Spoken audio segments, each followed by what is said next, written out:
সিয়াম এর শাব্দিক অর্থ হচ্ছে আল ইমসাক, কোনো কিছু থেকে বিরত থাকা, এবং প্রচলিত ভাষায় এর অর্থ হচ্ছে রোজা, যেটা আমরা জানি বা বুঝি রোজা। ইসলামের দৃষ্টিতে রোজা বলা হয় ফজর থেকে নিয়ে সূর্য ডুবা পর্যন্ত অপছন্দনীয় কথা ও কাজ, পাপ ও গুনার কথা ও কাজ ও স্ত্রী মিলন থেকে বিরত থাকার নাম হচ্ছে সিয়াম বা রোজা। এই যে সামনে আমাদের রমজান মাসের রোজা আসছে, এর হুকুমটা আমি বলে দিই। এর হুকুমটা ইবনে বাজ রাহিমাহুল্লাহ তার ফাতাওয়ার 15 নম্বর খণ্ডের 331 নম্বর পৃষ্ঠার মধ্যে বলছেন যে যেই ব্যক্তি এই রমজান মাসের রোজাকে জেনে শুনে অস্বীকার করে ছেড়ে দিবে সে কাফের হয়ে গেছে। যে ব্যক্তি এই রমজান মাসের রোজাকে অস্বীকার করে ত্যাগ করে দিবে সে ইসলাম থেকে বেরিয়ে গেছে। এখন এই ব্যক্তির জানাজার নামাজ পড়া হবে না।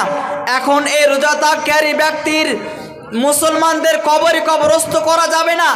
এখন এই রোজা ত্যাগ করা ব্যক্তির কোনো মুসলিম মেয়ের সঙ্গে বিবাহ দেওয়া যাবে না। অতএব সচেতন, সাবধান। গ্রামের মধ্যে অনেক লোক আছে যারা এই রোজাকে ছেড়ে দেয়, রোজা করে না। আমি আপনাদেরকে বলবো যে কখনই না, এই রোজা কখনই ছাড়বেন না। এই রোজাকে যদি আপনি অস্বীকার করে ছাড়েন তবে আপনি ইসলাম থেকে বেরিয়ে যাবেন। আপনি মারা গেলে আপনার জানাজার নামাজ ইত্যাদি কখনো হবে না।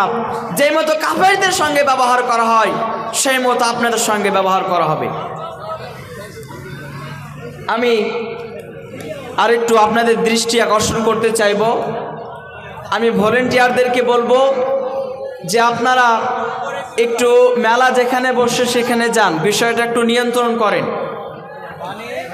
বিশৃঙ্খলা সৃষ্টি হচ্ছে, চিৎকার চেঁচামেচি হচ্ছে। অতএব আমি যারা মেলা বসিয়েছেন তাদেরকে বলবো যে আপনারা আপনাদের দোকান পাশার বন্ধ করুন। এবং ভলেন্টিয়ারদেরকে বলছি আপনাদেরকে অনুমতি দেওয়া হচ্ছে, আপনারা সেই মেলায় দোকান পাশারে গিয়ে আপনারা বিষয়টা দেখুন যেন তারা এই বিষয়টা আগে না বাড়ায়।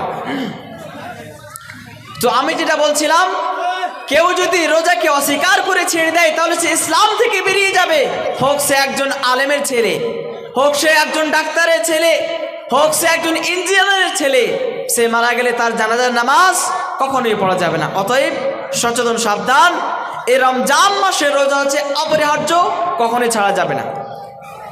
এবং কেউ যদি অলসতা ভাব দেখিয়ে ছাড়ে, শরীর শুকিয়ে যাচ্ছে, খিদা পাচ্ছে ইত্যাদি, এইভাবে যদি কেউ অস্বীকার না করে এমনিতে ছাড়ে, অলসতা ভাব দেখিয়ে ছাড়ে, তবে সে ইসলাম থেকে বেরোবে না, কিন্তু কাবিরা গুনাহ করে ফেলবে। ইবনে বাজ রাহিমাহুল্লাহ বলছেন এর জন্য প্রথমত তওবা করতে হবে। এই কাবিরা গুনার জন্য তওবা করতে হবে। তারপরে দ্বিতীয়ত সেই রোজা তাকে অন্য মাসে আদায় করে নিতে হবে।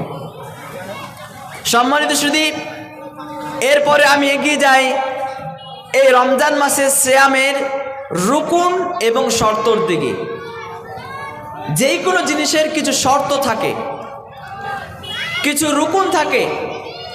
একটা ইসলামিক প্রতিষ্ঠান হোক বা যেই কোনো প্রতিষ্ঠান হোক, স্কুল কলেজ হোক, সেই স্কুল কলেজে কিছু রুলস রেগুলেশন থাকে, কিছু শর্ত থাকে।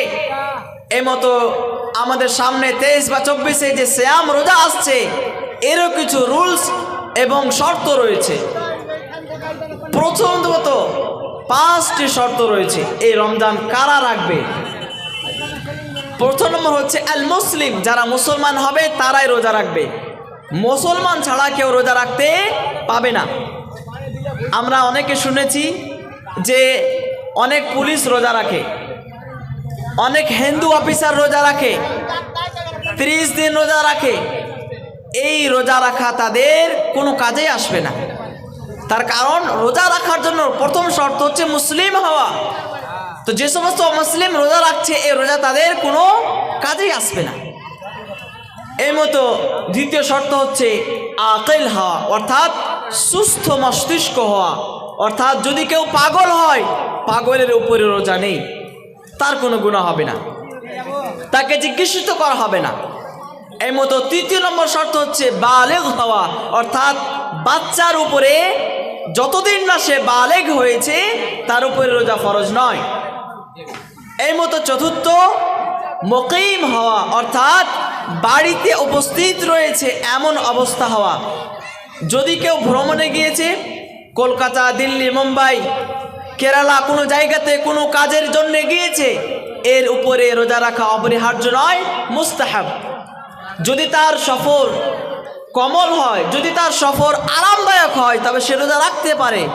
সফরের অবস্থাতে রোজা অপরিহার্য নয়। এই মতো 5 নম্বর শর্ত হচ্ছে আল কাদির, ক্ষমতাবান হওয়া, অর্থাৎ অসুখ বিসুখ ইত্যাদি না হওয়া। ডাক্তার বলে দিয়েছে তোমাকে দুপুরে ওষুধ খেতে হবে, সকাল 10টায় ওষুধ খেতে হবে, নচেত তুমি মৃত্যুর সম্মুখীন হবে। তো এখন এই ব্যক্তি ক্ষমতাবান নয়, সে কাজা করে নেবে, অন্য মাসে সে রোজা আদায় করে নেবে, ইনশাআল্লাহ কাজা আদায় করে নেবে। এই 5টি শর্ত মহিলাদের জন্যেও, তবে মহিলাদের জন্য একটি বেশি শর্ত রয়েছে, সেটি হচ্ছে খুলুহা মিন দামিন নেফাস ওল হাইজ। সেটা হচ্ছে হাইজ ও নেফাস এর রক্ত থেকে খালি হওয়া। অর্থাৎ যদি কোনো মা বোনের মেন্স হয়ে যায়, এখন তার রোজা হবে না, তাকে অন্য মাসের রোজাটা আদায় করে নিতে হবে। যদি নেফাসের রক্ত আসে, অন্য মাসে সেটা আদায় করে নিতে হবে। তো এটা ছিল আপনার রোজার শর্ত। এই মতো এই রোজার হুকুম যেটা আমি বললাম যে করতেই হবে। আরেকটি হাদিস আপনাদের সামনে তুলে ধরি, যে যারা রোজা রাখবে না শরীর বাঁচানোর জন্য বা আর কোনো কিছুর জন্য, যারা রোজাকে ত্যাগ করে দিবে, তাদের শাস্তি কি হবে? সহিহুল জামের 1 নম্বর খণ্ডের 420 নম্বর হাদিস। মুহাম্মদ সাল্লাল্লাহু আলাইহি সাল্লাম বলছেন, স্বপ্নের কথা সাহাবায়ে কেরামদেরকে বলতেন। মুহাম্মদ সাল্লাল্লাহু আলাইহি সাল্লাম যখন স্বপ্নে কোনো কিছু দেখতেন, তখন তিনি সাহাবায়ে কেরামদের বর্ণনা করতেন। মুহাম্মদুর রাসূলুল্লাহ সাল্লাল্লাহু আলাইহি সাল্লাম সাহাবায়ে কেরামদেরকে স্বপ্নের কথা বলছেন যে, হে সাহাবায়ে কেরাম, তোমরা শোনো, আমি স্বপ্নে দেখলাম যে 2 পাহাড়ের মিডিলে উপস্থিত রয়েছে, 2 পাহাড়ের মধ্যখানে আমি দাঁড়িয়ে রয়েছি। হঠাৎ আমি একটা বড় চিৎকারের শব্দ শুনতে পেলাম, বড় আওয়াজ শুনতে পেলাম। আমি আমার পাশে থাকা ব্যক্তিকে জিজ্ঞাসা করলাম যে এটা আওয়াজটা কিসের? এত ভয়ঙ্কর জোরে আওয়াজ, কিসের আওয়াজ এটা? তখন তারা বলল, এই আওয়াজটা হচ্ছে জাহান্নামীদের চিৎকারের আওয়াজ। মুহাম্মদ সাল্লাল্লাহু আলাইহি সাল্লাম বললেন, তারপর আমাকে আবার আগিয়ে নিয়ে যাওয়া হলো। আমি আগিয়ে গিয়ে দেখলাম যে একধারে কিছু সংখ্যক লোককে উল্টো লটকিয়ে দেওয়া হয়েছে এবং তাদের গালফাড়াকে ফেড়ে দেওয়া হয়েছে, রক্ত তরতর করে পড়ছে। আমি জিজ্ঞেস করলাম, এই নির্মম অবস্থা, এত নিষ্ঠুর অবস্থা, এদেরকে উল্টো লটকে দেওয়া হয়েছে, তাদের গালফাড়াকে ফেড়ে দেওয়া হয়েছে, এরা কারা? তখন মুহাম্মদ সাল্লামকে বলা হলো, এরা হচ্ছে ওই সমস্ত ব্যক্তি যারা সময়ের আগে রোজা ইফতার করেছে। অর্থাৎ যারা রোজা রাখেনি, রমজান মাসে রোজা ফরজ ছিল অথচ তারা রোজা রাখেনি, তাদের শাস্তি কি? তাদেরকে উল্টা লটকিয়ে দিয়ে তাদের গালফাড়াকে ফেরে দেওয়া হয়েছে। অতএব সচেতন, সাবধান। এই ব্যাপারে মাজমুয়া ফাতাওয়ার 25 নম্বর খণ্ডের 265 নম্বর পৃষ্ঠার মধ্যে বলা হচ্ছে, ইমাম যাহাবী রাহিমাহুল্লাহ বলছেন, যে ব্যক্তি বা যারা এই রমজান মাসের রোজাকে ছেড়ে দিল, এই রমজান মাসের রোজাকে ছেড়ে দেওয়া জানির চাইতেও খারাপ। যারা জিনা করে, যারা খারাপ ব্যবহার করে, যারা মুখ কালো করে, জানি যাদেরকে বলা হয়, এদের চাইতেও খারাপ হচ্ছে যারা রোজাকে ত্যাগ করে, যারা রোজাকে ছেড়ে দেয়। অতএব সচেতন, সাবধান। আমাদের গ্রামে অনেক লোক রয়েছে, অনেক মা বোন রয়েছে, যারা খিদার জন্যে বা শরীর শুকিয়ে যাবে, চেহারা খারাপ হয়ে যাবে, এই জন্যে রোজা রাখে না। আমি ওই সমস্ত মা বোনদেরকে এবং ভাইদেরকে বলবো যে আপনারা যদি রোজা না রাখেন তাহলে আপনাদেরকে উল্টো লটকিয়ে দিয়ে আপনাদের গালফাড়াকে ফিরিয়ে দেওয়া হবে। অতএব সচেতন, সাবধান। সম্মানিত সুধী, এই রোজা আমাদেরকে কেন দেওয়া হলো, এর মেন উদ্দেশ্যটা কি এটা বুঝতে হবে। আমি আবারও আপনাদের দৃষ্টি আকর্ষণ করতে চাইব যে আমার কথাগুলো মন দিয়ে শুনবেন, এবং যারা আশেপাশে দাঁড়িয়ে আছেন আমি আপনাদেরকে বলছি যে আপনারা আসেন। স্টেজের সামনে কারি বিছানো হয়ে গেছে, বসার ব্যবস্থা আলহামদুলিল্লাহ সম্পূর্ণ না হলেও অনেকটা হয়ে গেছে। আপনাদেরকে বলবো যে আপনারা এখানে আসেন এবং বসেন। তো আমি যেটা বলছিলাম যে রমজান মাসের রোজা কেন অপরিহার্য করা হলো, কেন ফরজ করা হলো, এর মেন উদ্দেশ্যটা কি? এর মেন উদ্দেশ্য হচ্ছে লাআল্লাকুম তাত্তাকুন, যেন তোমরা পরেজগার এবং মুত্তাকি হতে পারো। পরেজগার মুত্তাকি কাকে বলা হয়? উলামায়ে কেরামগণ অনেক রকম এর ব্যাখ্যা দিয়েছেন। তার একটি ব্যাখ্যা হচ্ছে তাকওয়া বলা হয় ছোট ও বড় সর্বপ্রকার গুনার কাজ থেকে নিজেকে বাঁচিয়ে রাখার নাম হচ্ছে তাকওয়া। তাকওয়ার আরেকটি ব্যাখ্যা তাফসীরুল কুরআনিল আযীম 1 নম্বর খণ্ডের 164 নম্বর পৃষ্ঠায় এমতো ইবনে কাসির রাহিমাহুল্লাহ তার ব্যাখ্যাতে এনেছেন যে ওমর রাদিয়াল্লাহু তাআলা আনহু এক সময় উবাই বিন কাবকে এই তাকওয়ার ব্যাখ্যা জানতে চাইলেন যে তাকওয়া জিনিসটা কি, কাকে বলা হয়। তো উবাই বিন কাব ঘুরে প্রশ্ন করলেন, হে ওমর রাদিয়াল্লাহু তাআলা আনহু, আপনি কি এমন সংকীর্ণ রাস্তায় চলেছেন যে রাস্তাটি সংকীর্ণ হওয়ার পর তার ডানেও কাটা রয়েছে, তার বাম দিকেও কাটা রয়েছে, এমন রাস্তায় কি আপনি চলেছেন? ওমর রাদিয়াল্লাহু তাআলা আনহু বললেন, হ্যাঁ আমি চলেছি। আপনি কেমনভাবে চলেছেন? ওমর রাদিয়াল্লাহু তাআলা আনহু বলছেন, আমি সেই সংকীর্ণ সরু পাতলা রাস্তায় খুব সাবধানভাবে চলেছি। তার কারণ এক তো সেই রাস্তা পাতলা এবং তার দুই ধারে কাটা, আমি এমন সাবধানভাবে পা ফেলেছি যেন আমার কাপড়ে কাটা না লেগে যায়, আমার শরীরে কাটা না লেগে যায়, রক্ত না বেরিয়ে যায়। আমি খুব সাবধানভাবে সে পথ চলেছি। উবাই বিন কাব রাদিয়াল্লাহু তাআলা আনহু বললেন, এটাই হচ্ছে তাকওয়া। পৃথিবীর বুকে যে ব্যক্তি সাবধানভাবে পা ফেলবে, পৃথিবীর বুকে যে ব্যক্তি যেই কোনো কাজ করার আগে দেখে নেবে কোরআন সুন্নাহর মধ্যে এটা এর অবকাশ কি। যদি সে দেখে এ কাজ যে কোরআন বিরোধী, শরিয়ত বিরোধী, নবীর কথার বিরোধী, তবে সে কাজটা কখনোই করতে চাইবে না। এই মতো যেই বা যারা এই মতো কোরআন হাদিসকে সামনে রেখে চলাফেরা করে তারাই হচ্ছে তাকওয়াবান, তারাই হচ্ছে মুত্তাকি। আর আল্লাহর কাছে সবচাইতে উত্তম ব্যক্তি হচ্ছে এই তাকওয়াবান। সবচাইতে উত্তম ব্যক্তি কারা পৃথিবীর বুকে? সবচাইতে ইন্নামা আকরামাকুম ইনদাল্লাহি আতকাকুম, সূরা হুজরাতে 13 নম্বর আয়াত। আল্লাহর কাছে সবচাইতে উত্তম মানুষ হচ্ছে যার তাকওয়া যত বেশি হবে, যে ব্যক্তি ছোট গুনাহ বড় গুনাহ থেকে যত বেশি বাঁচবে আল্লাহর কাছে শেষ ততই বেশি সম্মানীয়। এটা বলা হয়নি যার 10টা বাড়িয়েছে সে আল্লাহর কাছে সবচাইতে বেশি ভালো। এ কথা বলা হয়নি যে যার 10টা গাড়ি আছে আল্লাহর কাছে সবচাইতে বেশি ভালো। এটা বলা হয়নি যে মন্ত্রী আল্লাহর কাছে সবচাইতে বেশি ভালো। এটা বলা হয়নি যে পৃথিবীর বুকে যে বড় ডাক্তার, যে সার্জেন্ট, যে ইঞ্জিনিয়ার এই আল্লাহর কাছে ভালো। কি বলা হয়েছে? বলা হয়েছে যার যত বেশি তাকওয়া, যে ব্যক্তি যত বেশি গুনাহ থেকে দূরে থাকে সে ব্যক্তি আল্লাহর কাছে ততই ভালো। অতএব আমাদেরকে ধ্যান দিতে হবে যে আমাদেরকে তাকওয়ার প্রতি ধ্যান দিতে হবে। আল্লাহর কাছে যে জিনিসটি সবচাইতে বেশি প্রাধান্য সেই বিষয়ের দিকে আমাদেরকে ধ্যান দিতে হবে এবং সেটা হচ্ছে তাকওয়া।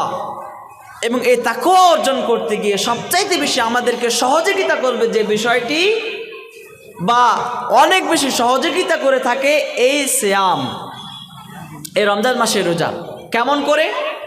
তার কারণ এই রমজান মাসের রোজা ফজর থেকে নিয়ে সূর্য ডুবা পর্যন্ত আপনাকে অপছন্দনীয় কথা, খারাপ কাজ, পাপের কাজ, গুনার কাজ থেকে বাঁচিয়ে রাখে। তো আপনাকে তাকওয়া অর্জন করতে সুবিধা হয়। অনেক ভাই আছে অভিযোগ করে, ইমাম সাহেব আমি বিড়ি খেয়ে অভ্যস্ত, প্রতি 30 মিনিট পর 1 ঘন্টা পর বিড়ি খাই, সিগারেট খাই, গুনার কাজ করি, ইত্যাদি করি, ছাড়তে পারি না। আমি তাদেরকে বলবো যে আপনারা রমজান মাসে রোজা রাখেন। আপনারা যদি রমজান মাসে রোজা রাখেন তাহলে আপনার এই বিড়ি ছাড়া সহজ হয়ে যাবে ইনশাআল্লাহ, আপনার এই সিগারেট ছাড়া সহজ হয়ে যাবে ইনশাআল্লাহ। অতএব এই সিয়ামটাকে আমাদেরকে গুরুত্ব সহকারে এর মাসলা মাসাইলকে বুঝতে হবে। তার কারণ এই সিয়াম আমাদেরকে তাকওয়া অবলম্বনে অনেকটা সহযোগিতা করবে। এবার আমি এগিয়ে যাই, যেহেতু সময় খুব সংকীর্ণ, রোজার কিছু মশলা মাসাইল বলে আমি শেষ করে দেব ইনশাআল্লাহ। এতক্ষণ যা বললাম, আচ্ছা ঠিক আছে, আলহামদুলিল্লাহ। তো এতক্ষণ যা বললাম রমজান মাসের গুরুত্ব এবং রমজান মাসের শর্ত, রুকুন ইত্যাদি নিয়ে আলোচনা করলাম। এখন আমি এগোচ্ছি রমজান মাসের সিয়ামের কিছু মশলা মাসাইল। কি কি কাজ করলে রোজা ভেঙে যায়, কি কি কাজ করলে রোজা ভাঙে না, কি কাজ করে নিলে ফিদিয়া দিতে হয়, কাফারা দিতে হয়। এটা খুব মূল্যবান বিষয়। আমরা অনেক সময় বুঝতে পারি না। অনেকে জিজ্ঞেস করি যে রোজা অবস্থায় আমি মিথ্যা কথা বলে দিয়েছি, আমার কি রোজা ভেঙে যাবে? রোজা অবস্থায় আমি অমুককে গাল দিয়ে দিয়েছি, আমার কি রোজা ভেঙে যাবে? অতএব খুব গুরুত্বপূর্ণ একটা বিষয় আপনাদেরকে তুলে ধরছি আপনাদের সামনে, একটু মন দিয়ে শুনবেন। সামনে যারা দাঁড়িয়ে আছো ভাই বোনদেরকে বলবো যে আপনারা বসে যান। তো শুরু করি। প্রথমত, কি কি কাজ করলে রোজা ভেঙে যায়, একেবারে নষ্ট হয়ে যায়? মন দিয়ে শুনবেন।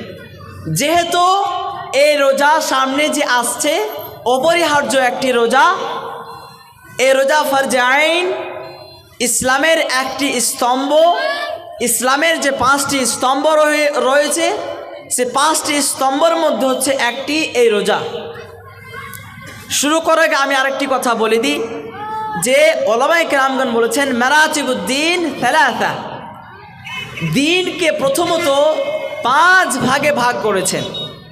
যেমন বর্তমানে জগৎ বিখ্যাত সৌদি আরবের অনেক বড় একজন মুফতি শেখ সালেহ আল ফৌজান রাহিমাহুল্লাহ, ওনার বয়স এখন 86+, এবং উনি অনেক বিষয়ে অনেকগুলো বই লিখেছেন। সৌদি আরবে এখন সবচাইতে বড় মুফতি হিসেবে যদি বলা যায় তো শেখ সালেহ আল ফৌজান রাহিমাহুল্লাহ। ওনার জ্ঞানের ব্যাপারে ইবনে বাজ রাহিমাহুল্লাহ অনেক বড় একজন গ্র্যান্ড মুফতি, ওনার ইন্তিকাল 20-22 বছর হয়ে গেল। ওনাকে প্রশ্ন করা হয়েছিল যে আপনার পরে আমরা কার কাছে ইলম নিব, আপনার মৃত্যুর পরে আপনার কার কাছে দিন শিখব?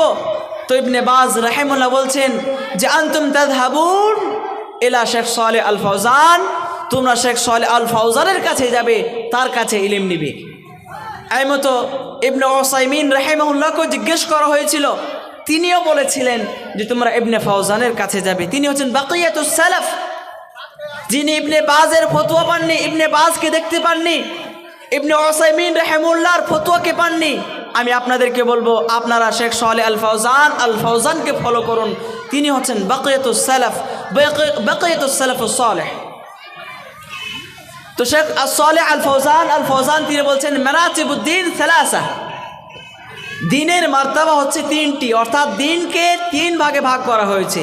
প্রথমত ইসলাম, দ্বিতীয়ত ঈমান, তৃতীয়ত হচ্ছে ইহসান। মন দিয়ে শুনেন, খুব গভীর বিষয় আপনাদের সামনে তুলে ধরছি যে আমাদের যে দিন ইসলাম, দিন রয়েছে 3 ভাগে ভাগ করা হয়েছে। একটা হচ্ছে ইসলাম, দ্বিতীয় হচ্ছে ঈমান, তৃতীয় হচ্ছে ইহসান। ইসলামের আবার 5টি রুকুন রয়েছে। প্রথম হচ্ছে কালেমা, অর্থাৎ তাওহীদ, লা ইলাহা ইল্লাল্লাহ মুহাম্মাদুর রাসূলুল্লাহ, অর্থাৎ আল্লাহর প্রতি ঈমান। দ্বিতীয় হচ্ছে নামাজ, রোজা, হজ, এবং 5 নম্বর হচ্ছে যাকাত। এটা হচ্ছে ইসলামের রুকুন। এর যে কোনো একটি কেউ যদি ছেড়ে দেয়, অস্বীকার করে, জেনে শুনে, তবে সে ইসলাম থেকে বেরিয়ে গেছে। দ্বিতীয় হচ্ছে ঈমান। ঈমানের 6টি রুকুন, এর যে কোনো একটি কেউ যদি অস্বীকার করে দেয় তবে সে ইসলাম থেকে বেরিয়ে যাবে। সেটা হচ্ছে কি, আন্নুমিনা বিল্লাহি ওয়া মালাইকাতিহি ওয়া কুতুবিহি ওয়া রাসূলিহি, আল্লাহর প্রতি ঈমান, কিতাবের প্রতি ঈমান, রাসূলের প্রতি ঈমান, ফেরেশতাগণের প্রতি ঈমান, পুনর্জন্ম অর্থাৎ আখিরাতের প্রতি ঈমান, এবং 6 নম্বরে তাকদীরের প্রতি ঈমান। আমি সংক্ষিপ্তভাবে বলে যাচ্ছি যেহেতু এটা আমার বক্তব্যের বিষয় নয়। তো ইসলামের 5টি রুকুন বলা হলো, ঈমানের 6টি রুকুন বলা হলো, আর একটা হচ্ছে ইহসান। ইহসানের একটি মাত্র রুকুন রয়েছে, সেটা হচ্ছে কি, আন তা'বুদাল্লাহ কান্নাকা তারা ফাইন লাম তাকুন তারাহু ফাইন্নাহু ইয়ারাক, যে আমাদেরকে ইবাদত করতে হবে এমনভাবে যে আমরা যেন আল্লাহকে দেখছি, এবং এটা যদি আমার জন্য কষ্টকর হয় তবে মনে করতে হবে যে আল্লাহ আমাকে দেখছেন। তো এটা ছিল দিনের 3টি ভাগ এবং এদের রুকুন। তো এই রুকুনগুলির মধ্যে পড়ছে রোজা। তো এই রোজাটা আমাদের ফরজ, যে মতো নামাজ না পড়লে আমরা ইসলাম থেকে বেরিয়ে যাব, কেউ ইসলামের মধ্যে থাকবে না, কাফের হয়ে যাবে, সেই মতো অপরিহার্য হচ্ছে আপনার এই রমজান মাসের রোজা। কেউ যদি অস্বীকারের সঙ্গে ত্যাগ করে তো ইসলাম থেকে বেরিয়ে যাবে। তো এর মশলা মাসাইল জানা আমাদের জন্য খুব অপরিহার্য। তো আমি শুরু করতে যাচ্ছি কি কি কাজ করলে আমাদের রোজা নষ্ট হয়ে যায়। আমি আবারও বলবো, মা বোন যারা উপস্থিত হয়েছেন মন দিয়ে শুনবেন। প্রথম নম্বর কাজ, যে কাজটা করলে রোজা নষ্ট হয়ে যায়, সেটা হচ্ছে আল জিমা। স্ত্রীর সঙ্গে রোজা অবস্থায় জেনে শুনে কেউ যদি শারীরিক সম্পর্ক করে তবে তার রোজা নষ্ট হয়ে যাবে। মন দিয়ে শুনবেন, কেউ যদি জেনে শুনে রোজা অবস্থাতে তার স্ত্রীর সঙ্গে শারীরিক সম্পর্ক করে তবে তার রোজা নষ্ট হয়ে যাবে। এবার এখানে একটা প্রশ্ন দাঁড়াচ্ছে, আচ্ছা ইমাম সাহেব, আমার জানা ছিল না, আমি ভুলবশত আমার স্ত্রীর সঙ্গে শারীরিক সম্পর্ক করে ফেলেছি, ভুলে গিয়েছি, আমার জানাই ছিল না যে আমি রোজা আছি, আমার স্ত্রীরও জানা ছিল না, অজান্তে আমি এটা করে নিয়েছি, এখন কি করব? এখন এটা মাফ আছে, আপনার কোনো গুনাহ হবে না, আপনার কোনো রোজা নষ্ট হবে না, আপনাকে কোনো কাফারা, কোনো ফিদিয়া, কোনো কাজা আদায় করতে হবে না। তো বুঝতে পারা গেল, যদি কেউ ভুলবশত স্ত্রীর সঙ্গে যদি শারীরিক সম্পর্ক করে ফেলে তাহলে কোনো প্রকার গুনাহ হবে না, রোজা নষ্ট হবে না। কিন্তু কেউ যদি জেনে শুনে স্ত্রীর সঙ্গে যদি শারীরিক সম্পর্ক করে ফেলে তবে তার রোজা নষ্ট হয়ে যাবে। কি করতে হবে আমি এটা পরে বলছি ইনশাআল্লাহ। দ্বিতীয় নম্বর কাজ, যে কাজটা করলে আপনার রোজা নষ্ট হয়ে যায়, সেটা হচ্ছে আল ইস্তেমনা। আল ইস্তেমনা, হস্তমৈথুন করা। মন দিয়ে শুনবেন, হস্তমৈথুন কাকে বলে? বীর্যপাত ঘটানো। কোনো বোন, কোনো যুবক বা কোনো ভাই বাবাজি যদি হাতের মাধ্যমে বা কোনো মেশিনের মাধ্যমে বীর্যপাত ঘটায়, হস্তমৈথুন করে জেনে শুনে, এখন তার রোজা নষ্ট হয়ে যাবে। তাহলে দুটো বলা হলো, একটা হচ্ছে স্ত্রীর সঙ্গে জেনে শুনে শারীরিক সম্পর্ক, 2 নম্বরে বলা হলো কেউ যদি হস্তমৈথুন করে হাতের মাধ্যমে কিংবা অন্য কোনো জিনিসের মাধ্যমে বীর্যপাত ঘটালে। তৃতীয় নম্বর কাজ, যে কাজের জন্যে রোজা নষ্ট হয়ে যায়, মন দিয়ে শুনবেন কথাগুলো, যেহেতু আমরা অনেক সময় সমস্যায় পড়ে যাই, বুঝতে পারি না কি করব। তো এই কথাগুলো শুনে নিলে আলহামদুলিল্লাহ আপনার কাছে বিষয়টা স্পষ্ট হবে। তৃতীয় নম্বর কাজ, যে কাজটা করলে আপনার রোজা নষ্ট হয়ে যায়, ভেঙে যায়, সেটা কি? আল আকলু ওয়াশুরবু বিল আমাদ। জেনে শুনে কেউ যদি পানি পান করে, জেনে শুনে কেউ যদি খাবার খায়, ভাত, রুটি, চকলেট ইত্যাদি খায় জেনে শুনে, তবে তার রোজা নষ্ট হয়ে যাবে। এবার এখানে একটা প্রশ্ন, ইমাম সাহেব আমি ভুলে গিয়েছিলাম যে আমি রোজা আছি, জানা ছিল না, খিদা লাগলে ভাত খেয়ে নিই। প্রথম রোজাতে আমার কি হয়েছে, খিদা লেগেছে, আমি ভাত খেয়ে নিয়েছি, তৃষ্ণা লেগেছে, পান খেয়ে নিয়েছি, পানি পান করে নিয়েছি, ভুলে গিয়ে জেনে শুনে নাই, এখন কি রোজা ভেঙে যাবে? না, এখন রোজা ভাঙবে না। আপনি যেহেতু ভুলে খেয়েছেন, আপনার স্মৃতিতে ছিল না, অজান্তে খেয়েছেন, অজান্তে পান করেছেন, পেট ভর্তি ভাত খেয়েছেন, ভুলে গিয়ে, আপনার রোজা ভাঙবে না। আপনি পেট ভর্তি ভুলে গিয়ে আপনি পানি পান করেছেন, আপনার রোজা ভাঙবে না। আপনি যদি জেনে শুনে পানি পান করে থাকেন, জেনে শুনে খাবার খেয়ে থাকেন, তবে আপনার রোজা ভেঙে যাবে। জেনে শুনে যদি আপনি এক ঘট পানি খেয়ে থাকেন, এক ফোঁটা ভাত খেয়ে থাকেন, জেনে শুনে যদি একটা ভাত খেয়ে থাকেন, তবে আপনার রোজা ভেঙে যাবে। তো তিনটা কাজ বলা হলো: স্ত্রীর সঙ্গে জেনে শুনে শারীরিক সম্পর্ক করা, হস্তমৈথুন করা এবং জেনে শুনে খাবার বা পানি পান করা। চতুর্থ নম্বর যে কাজটা করলে আপনার রোজা নষ্ট হয়ে যায়, সেটা হচ্ছে কি? সেটা হচ্ছে মা বেবানাল আকলি ওয়া শুরব, যেটা খাবার এবং পানাহারের অর্থ বহন করে। খাবার এবং পানাহারের অর্থ বহন করে কেমন জিনিস? যেমন এমন ইনজেকশন, যে ইনজেকশনে ভিটামিন রয়েছে, এমন ইনজেকশন যে ভিটামিনে আপনার জল রয়েছে, এমন ইনজেকশন যে ইনজেকশন নেওয়ার পর আপনার শরীরে শক্তি চলে আসে, এনার্জি চলে আসে। এই সমস্ত ইনজেকশন নিলে আপনার রোজা ভেঙে যাবে। হ্যাঁ, তবে ওই সমস্ত ইনজেকশন নিলে আপনার রোজা ভাঙবে না যেগুলোতে ঘা শুকায়। মন দিয়ে শুনবেন। আমি মিডিলে আবারও আপনাদের দৃষ্টি আকর্ষণ করতে চাইছি যে আমাদের জালসা মানে ভুল ধারণা।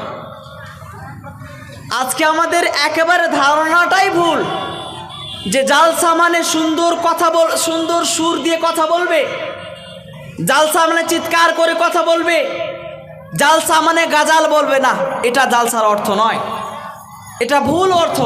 ইমাম মালিক রাহিমাহুল্লাহ বলছেন, যে ব্যক্তি কোনো ইমামকে তার গলা সুন্দর দেখে ইমাম নিয়োগ করে, তো সে একজন ইমাম নিয়োগ করেনি, সে একজন গায়ক নিয়োগ করেছে। জালসার অর্থ গাজাল নয়, জালসার অর্থ বক্তার হাসানো নয়, জালসার অর্থ এই স্টেজে চেপে হাসি মজাক করানো নয়, জালসার অর্থ হয়ে যে গাজি করা কথা বলবে, লোককে হাসিয়ে কথা বলবে, চিৎকার করে কথা বলবে, মজা দিয়ে কথা বলবে, এটা জালসার অর্থ নয়। আজকে আমরা জালসার অর্থ ভুল ভেবেছি। জালসার অর্থ কি? জালসার অর্থ হচ্ছে চুপচাপভাবে শ্রোতা শুনবে এবং বক্তাকে কোরআন এবং হাদিস থেকে শান্ত শিষ্টভাবে বুঝিয়ে একটা একটা করে কথা বলতে হবে। এটা হচ্ছে জালসার অর্থ। আজকে আমরা অনেকে বলি, আরে কেমন বক্তব্য দিল, কোনো সুরই নাই, কেমন বক্তব্য দিল, যে কিছু চিৎকারই করলো না, বুঝতেই পারা গেল না। নাউযু বিল্লাহি মিন যালিক। এটা জালসার অর্থ নয়। জালসা কেন করছি, জালসা কেন শুনছি? কোরআন হাদিস থেকে কথা বলছি কিনা, তার জ্ঞান কেমন, রেফারেন্স কেমন দিচ্ছে, তার ইলমের গভীরতা কেমন, কি কথাগুলো বলছে, এইটার দিকে ধ্যান দিতে হবে।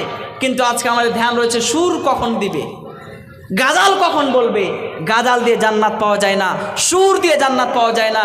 সঠিক জ্ঞান ইলিম দিয়ে জান্নাত আছে। অতএব আপনাদের কি বলবো, আপনাদের চিন্তাধারা পাল্টান। তো যাই হোক, আমি যেটা বলছিলাম যে রোজা নষ্ট হয় কি কি কাজে, চারটা কথা বললাম। একটা হচ্ছে জেনে শুনে স্ত্রীর সঙ্গে শারীরিক সম্পর্ক করা, দ্বিতীয় হচ্ছে হস্তমৈথুন করা, তৃতীয় হচ্ছে জেনে শুনে খাবার বা পানি পান করা, চতুর্থ হচ্ছে এমন কোনো জিনিস ব্যবহার করা যেটা খাবার ও পানাহারের অর্থ বহন করে, যেমন এনার্জি, ভিটামিনযুক্ত ইনজেকশন ইত্যাদি।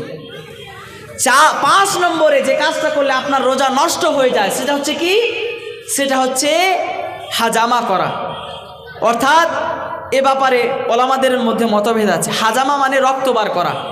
নবীর যুগে এটা সুন্নাত, এখনও কিছু জায়গাতে আছে, আমাদের কালিয়াচকে কিছু জায়গাতে আছে, যে এটা একটা ট্রিটমেন্টের পদ্ধতি। যে অসুখ ব্যথা ইত্যাদি হলে একটা কাপ লাগিয়ে রক্ত বার করা হয়, এটাকে হাদিসের ভাষাতে হাজামা করা বলা হয়।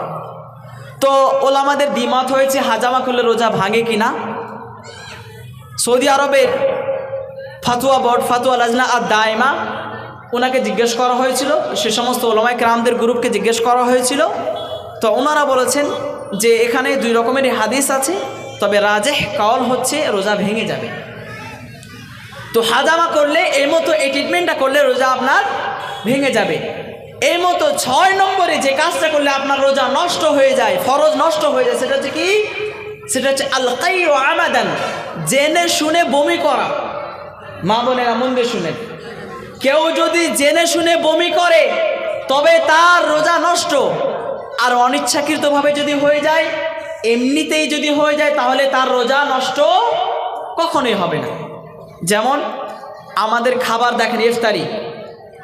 আজকে আমরা যেই ইফতারি করি, বিভিন্ন রকমের খাবার নিয়ে ইফতারি করি, পেঁয়াজি থেকে নিয়ে, বেগুনি থেকে নিয়ে, ঘুগনি থেকে নিয়ে, এই মতো বিভিন্ন প্রকার মিষ্টি মিষ্টান্ন থেকে নিয়ে, এরপর তো মাংস ভাত তরকারি আছেই। তো আমরা অনেক সময় এরকম বিয়ে নিয়মেভাবে খাবার খেয়ে আমাদের পেটে গ্যাস হয়ে যায়। এর মতো পেটে গ্যাস হয়ে যাওয়ার পর যদি আপনি বমি করে ফেলেন, অনিচ্ছাকৃতভাবে বমি হয়েছে গ্যাস হওয়ার কারণে, তো আপনার রোজা ভাঙবে না। কিন্তু কেউ যদি জেনে শুনে বমি করে, আবার জেনে শুনে কি বমি হয়? হ্যাঁ, অবশ্যই হয়। কিভাবে জেনে শুনে বমি হয়? মুখে আঙুল ঢুকিয়ে দিয়ে। তো কেউ যদি জেনে শুনে মুখে আঙুল ঢুকিয়ে যদি বমি করে, এখন তার রোজা নষ্ট হয়ে গেছে।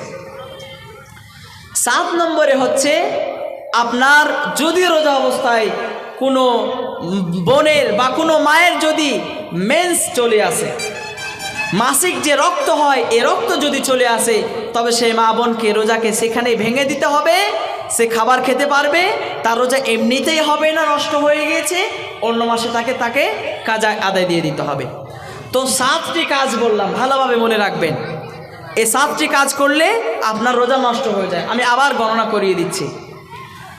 জেনে শুনে স্ত্রীর সঙ্গে শারীরিক সম্পর্ক করলে, 2 নম্বরে হস্তমৈথুন করলে, অর্থাৎ বীর্যপাত ঘটালে জেনে শুনে, হাতের মাধ্যমে বা অন্য কোনো মাধ্যমে, তারপরে জেনে শুনে খাবার পানি পান করলে, 4 নম্বরে এমন কিছু জিনিস ব্যবহার করলে যেটা খাবার ও পানাহারের অর্থ বহন করে, অর্থাৎ এনার্জি, ভিটামিনযুক্ত ইনজেকশন ইত্যাদি, এই মতো হাজামা করলে, এই মতো জেনে শুনে বমি করলে, এবং এই মতো মেন্স চলে আসলে, এবং ওলামায়ে কেরামগণ আলো বলেছেন যেমন নাকের ড্রপ ব্যবহার করলে। যেহেতু নাকের কানেকশন রয়েছে আপনার নাড়ির সঙ্গে, পেটের সঙ্গে, নাকের ড্রপ দিলে পেটে চলে যায়, তো নাকের ড্রপ ব্যবহার করলে রোজা আপনার নষ্ট হয়ে যাবে। তো এই কাজগুলো আমি আপনাদেরকে শোনালাম, এই কাজ করলে আপনার রোজা নষ্ট হয়ে যায়। এবার আমি এগিয়ে যাই, কি কারণে ভাঙলে কখন কাফারা দিতে হবে এবং কখন ফিদিয়া দিতে হবে, কবে কাজা আদায় করতে হবে। আমি আবারও বলবো, একটু মন দিয়ে শুনবেন। স্ত্রীর সঙ্গে জেনে শুনে শারীরিক সম্পর্ক করলে আপনার রোজা নষ্ট হয়ে গেছে, এই ব্যক্তিকে এখন 3টা কাজ করতে হবে। মন দিয়ে শুনবেন, খুব গভীর এবং ভাইটাল বিষয়গুলো বলছি, মা বন্ধুরকে বলছি, মন দিয়ে শুনবেন। কেউ যদি রমজান মাসে রোজা অবস্থায় জেনে শুনে শারীরিক সম্পর্ক করে ফেলে, ওকে 3টা কাজ করতে হবে।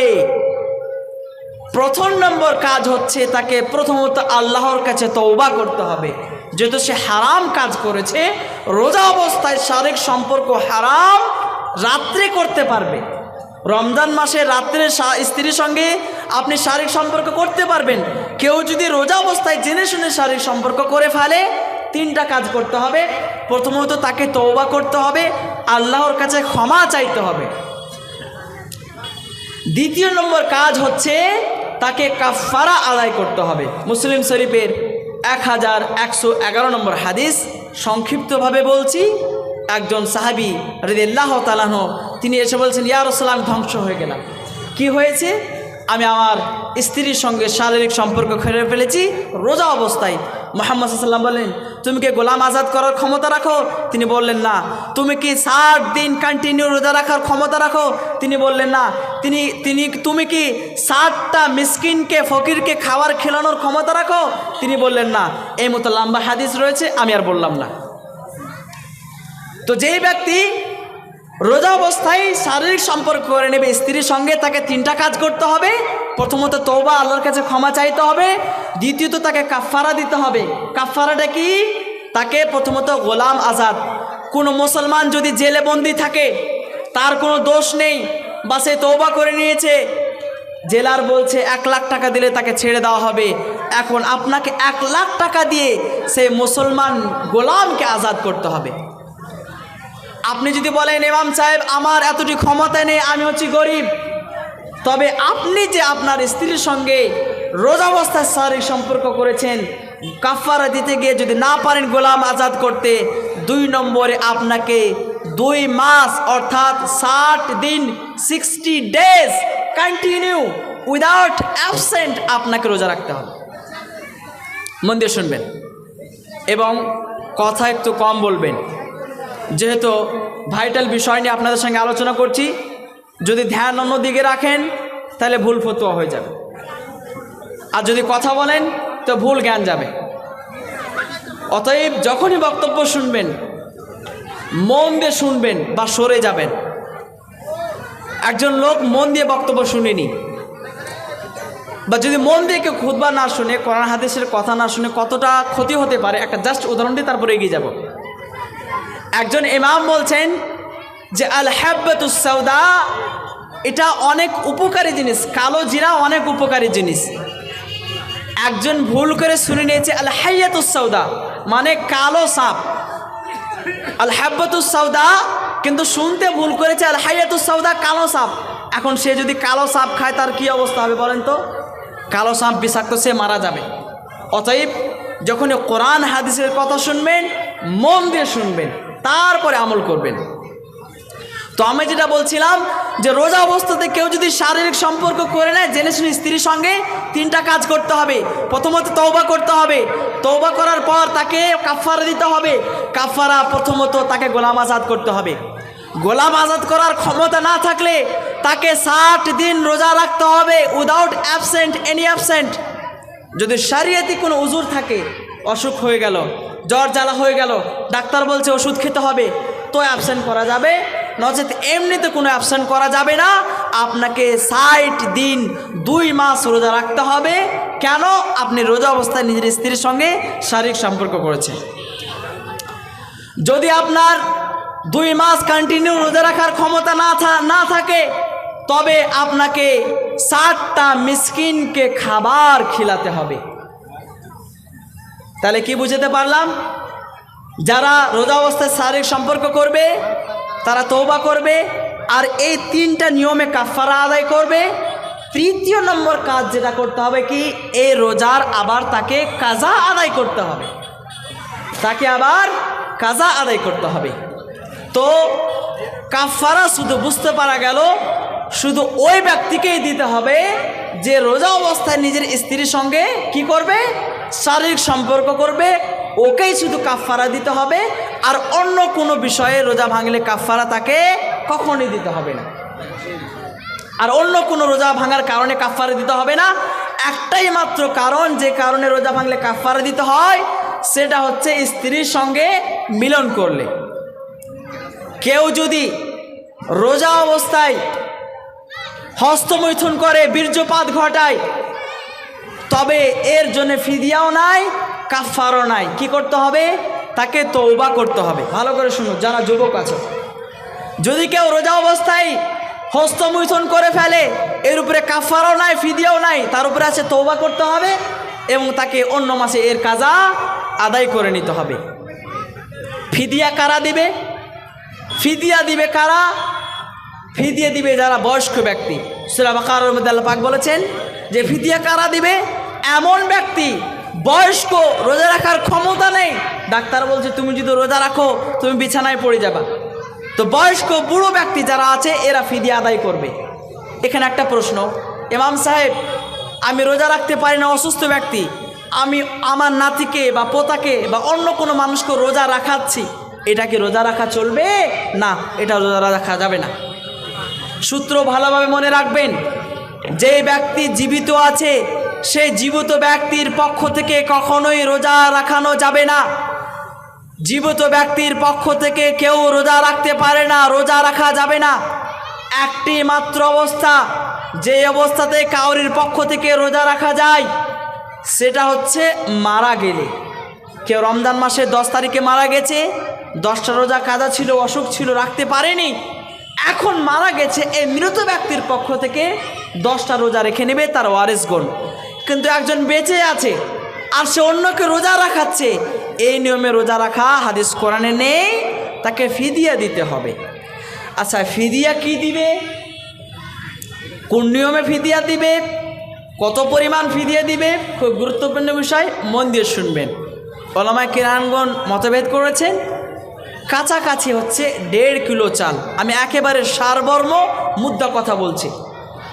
যে অসুখ ব্যক্তি, এমন অসুখ রয়েছে যে আর কোনোদিন সুস্থ হবে না, চিরজীবন অস্থায়ী অসুখ, কিংবা বয়স্ক মানুষ রোজা রাখতে পারে না, এই লোক ফিদিয়া দিবে। ফিদিয়া কি? এক রোজা সমান 1.5 কিলো বা 1.25 কিলো চাল একটা মিসকিনকে দিয়ে দিবে। এখন যারা বয়স্ক লোক আছেন, রোজা রাখতে পারছেন না, একটা রোজা সমান 1.5 কিলো চাল আপনি একটা গরিব মিসকিনকে দিয়ে দিবেন। তবে 30 দিনে 30 কিলো আর 15 কিলো, তার মানে 45 কিলো। তাহলে 30টা রোজার ফিদিয়া দাঁড়াচ্ছে 45 কিলো চাল আপনি দিয়ে দিবেন। একজন মিসকিনকে 45 কিলো দিয়ে দিতে পারেন, 10 জন মিসকিনকে 45 কিলো ভাগ করে দিয়ে দিতে পারেন। আপনি এই মতো 45 জনকেও দিতে পারেন, একজনকে দিতে পারেন, 10 জনকেও দিতে পারেন, রোজা শুরু হওয়ার আগেও দিতে পারেন, রোজার মধ্যেও দিতে পারেন, রোজা শেষ হওয়ার পরেও দিতে পারেন। যখন খুশি, যেভাবে খুশি আপনি 1.5 কিলো চাল একটা রোজা সমান দিয়ে দিতে পারবেন।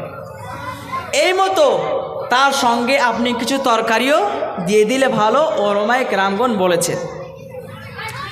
এর বাদে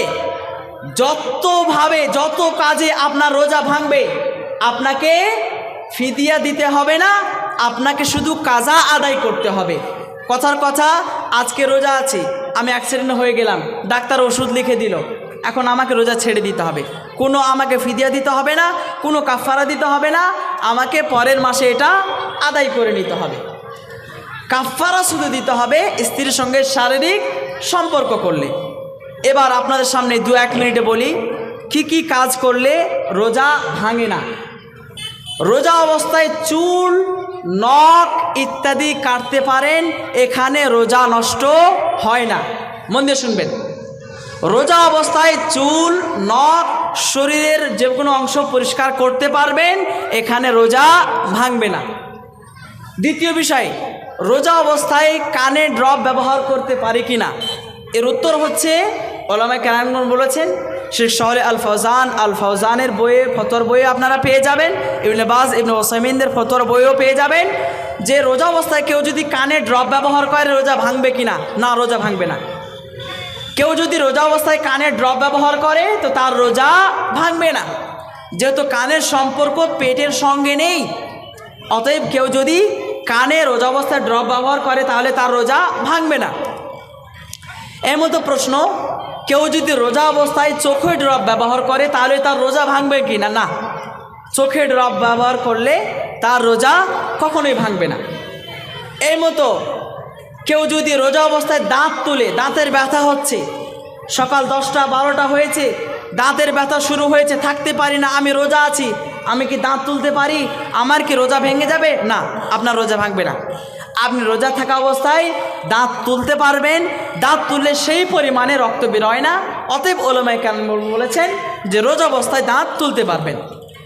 এই মতো রোজা অবস্থায় কেউ যদি না খেয়ে ড্রপ ব্যবহার করে তাহলে তার রোজা এমনিতেই ভেঙে যাবে। আর 2-1 মিনিট আমি শেষ করে দিচ্ছি। এই মতো রোজা অবস্থায় কেউ যদি মিথ্যা কথা বলে, কেউ যদি কাউকে গাল দেয়, কেউ যদি সিরিয়াল দেখে, ভিডিও গেম খেলে, লুডো খেলে, এর কি রোজা ভেঙে যাবে? মন দিয়ে শুনবেন কথাগুলো। অনেক সময় আমাদের মোহাম্মদদের জানা থাকে না, আর ফতোয়া দিয়ে দেয়। না, জেনে শুনে কথা বলবেন, জেনে শুনে কথা বলবেন। যদি আপনার না জানা থাকে ইমাম সাহেবকে ফোন করবেন, ইমাম সাহেবের কাছে যাবেন, ইমাম সাহেব রোজা অবস্থায় আমি কাউকে গাল দিয়ে দিয়েছি, রোজা অবস্থায় গীবত করে দিয়ে ফেলেছি, রোজা অবস্থায় লুডো খেলে নিয়েছি, আমার কি রোজা ভাঙবে? জানবেন, তারপরে কথা বলবেন, না জেনে কথা বলবেন না। অনেক মা বোন আছে জানে না, শুনে না, কথা বলে তোমার রোজা ভেঙে গেল। না, জেনে কথা বলবেন। তো প্রশ্ন হচ্ছে, যদি রোজা অবস্থায় কেউ লুডো খেলে, ফিল্ম দেখে, মুভি দেখে, মিথ্যা কথা বলে, এ মতো আপনার বেদাতি কাজ করে, হারাম কাজ করে, তার কি রোজা ভেঙে যাবে? এর উত্তর হচ্ছে না, রোজা ভাঙবে না, কিন্তু তার রোজা কমজোর হয়ে যাবে, রোজার নেকি একেবারে কমে যাবে। রোজা অবস্থায় কেউ যদি গাল দেয় তাহলে রোজা ভাঙবে না, রোজার নেকি কমে যাবে। রোজা অবস্থায় কেউ যদি গীবত করে রোজা ভাঙবে না, কিন্তু রোজার নেকি কমে যাবে। এর মধ্যে কেউ যদি লুডো খেলে, তাস খেলে, এগুলোই তো হারাম জিনিস, কিন্তু রোজা অবস্থায় কেউ যদি এগুলো করে ফেলে, টিভি দেখে ফেলে, তার রোজা ভাঙবে না, কিন্তু রোজা কমজোর হয়ে যাবে। একেবারে কোনো রকম রোজাটা হয়েছে সেই পরিমাণ সে রোজা নেকি পাবে না। এই মতো রোজা অবস্থায় কেউ যদি খাবার চিখে দেখে, একটু খাবার চিখে দেখা যায়, মা বোনদের জন্য একটা ছাড় রয়েছে। অনেক সময় রান্না করি, মা বোনের রান্না করে বৈকালে 4টা-5টার সময়, তো ঝাল হলো না লবণ হলো, মা বোনদেরকে বলছি, অনেক সময় ঝগড়া লেগে যায়। স্বামী স্ত্রীকে মারতে শুরু করে, তোমার হুঁশ নাই, আমি না খেয়ে আছি, তুমি এত ঝাল রান্না করেছো, এত লবণ তরকারিতে লবণ দিয়েছো। তো আমি মা বোনদেরকে বলছি, রোজা অবস্থাতে তরকারি রান্না করার পর জিহ্বার আগাতে লাগিয়ে একটু টেস্ট করতে পারবে। রোজা অবস্থায় তরকারি রান্না করার পর মা বোনেরা জিহ্বার আগাতে সেই তরকারিকে রেখে লবণ ঝাল ইত্যাদি টেস্ট করতে পারবেন, এইখানে রোজা ভাঙবে না। তার মানে এটা নয় যে এক টুকরো মাংস খেয়ে দেখি। আচ্ছা, ইমাম সাহেব তো বললো যে তরকারি চিখা যায় রোজা অবস্থায়, তো বাড়িতে সবাই লাল লাগিয়েছে, আম্মা একটা করে মাংস দাও, চেখে দেখি। চেখে দেখলে তো রোজা ভাঙে না। ইমাম সাহেব তো বললেন না, আপনারা চিখবেন না, যে রান্না করছে যে মা, সেই চিখবে যথেষ্ট, সবাইকে চিখে দেখার প্রয়োজন নেই। এবং চিখে দেখতে গিয়ে দিয়ে আপনি একটা দুটো মাংস খাবেন, বিষয়টা এমনটাও নয়। হালকা জিহ্বার আগাতে রেখে আপনি তরকারি চিখতে পারবেন, লবণ ঝাল ইত্যাদি, এটা ছাড় রয়েছে, এখানে কোনো গুনাহ হবে না, আপনার কোনো রোজাও নষ্ট হবে না। যাই হোক, অনেকগুলো কথা আপনাদের সামনে তুলে ধরলাম রমজানের মশলা মাসাইল সম্বন্ধে। আল্লাহ পাক যেন আমাদেরকে শোনার চাইতে বেশি বুঝার এবং আমল করার তৌফিক দান করুক। শেষে একটা কথা বলি, মা বোনদেরকে একটু কান দিয়ে শুনবেন। শেষে একটা কথা বলি, সামনে যারা আছেন ভাইদেরকে যে মন দিয়ে শুনবেন, যে চালাক হওয়ার চেষ্টা করেন, চালাক হওয়ার চেষ্টা করেন। এই পৃথিবী স্থায়ী নয়, এই দুনিয়া আমাদেরকে ছাড়তে হবে, এই বাড়ি আমাদেরকে ছেড়ে যেতে হবে, এই স্ত্রী আমাদেরকে ছেড়ে যেতে হবে, এই সম্মান চিরস্থায়ী নয়, এই দুনিয়া চিরস্থায়ী নয়। সবাইকে একদিন মৃত্যুবরণ করতে হবে, আমি মানি বা না মানি, সবাইকে আমাদেরকে কবরে যেতে হবে। অতএব মৃত্যুর পর কি আছে এর জন্য ব্যবস্থাপনা নিন। আমরা দুনিয়ার বিষয়ে কত সচেতন, সুন্দর বাড়ি বানাই, সুন্দর গাড়ি নিই, ব্র্যান্ডের পোশাক পরি, ভালো খাবার খাই, একটুও কষ্ট সহ্য হয় না, কিন্তু মানুষ ভাবে না মৃত্যুর পর কবরে তার সঙ্গে কি ব্যবহার করা হবে। মৃত্যুকে বলে মানুষ ভুলে গিয়েছে। অতএব আপনারা আখিরাত, আল্লাহ আমাদেরকে তার ইবাদত বান্দেগীর জন্য বানিয়েছে, এমনিতে আকাশকে বানিয়ে দেয়নি, এমনিতে এত বড় সূর্যকে বানিয়ে দেয়নি, এমনিতে যে এই যে অক্সিজেন নিয়ে আপনি বেঁচে আছেন, আল্লাহ পাক এমনিতেই বানায়নি, বিশেষ একটা উদ্দেশ্য বানিয়েছেন, সেটা হচ্ছে তার ইবাদত। তাই আল্লাহ পাক যেন আমাদেরকে শোনার চাইতে বেশি বুঝার আমল করার তৌফিক দান করুক। হে আল্লাহ, আজকে এই মজলিসে যারা উপস্থিত হতে পেরেছেন, আল্লাহ তুমি তাদের এই উপস্থিত হওয়াকে কবুল করে নেন, বলেন আমিন। হে আল্লাহ পাক, আমাদের গ্রামের মধ্যে বিশেষ করে যারা অসুস্থ রয়েছেন তাদেরকে সুস্থতা দান করুন, বলেন আমিন। হে আল্লাহ পাক, এখানে এই গ্রামের মধ্যে বা যেখানে অনেক যুবক রয়েছে যাদের এখনও চাকরির ব্যবস্থা হয়নি, যাদের এখনও কাজের ব্যবস্থা হয়নি, জবের ব্যবস্থা হয়নি, এ আল্লাহ তোমার কাছে আমার দোয়া, সে সমস্ত যুবকের তুমি কাজের ব্যবস্থা করে দাও, বলেন আমিন। এ আল্লাহ, আমাদের মধ্যে অনেকের বাবা, অনেকের মা ইন্তেকাল করেছেন, মারা গিয়েছেন, জানি না তারা কী অবস্থায় আছেন, কিভাবে আছেন কবরে। আল্লাহ সেই সমস্ত মৃত মা বাবার জন্য আপনার কাছে দোয়া করছি, আল্লাহ তুমি তাদেরকে কষ্ট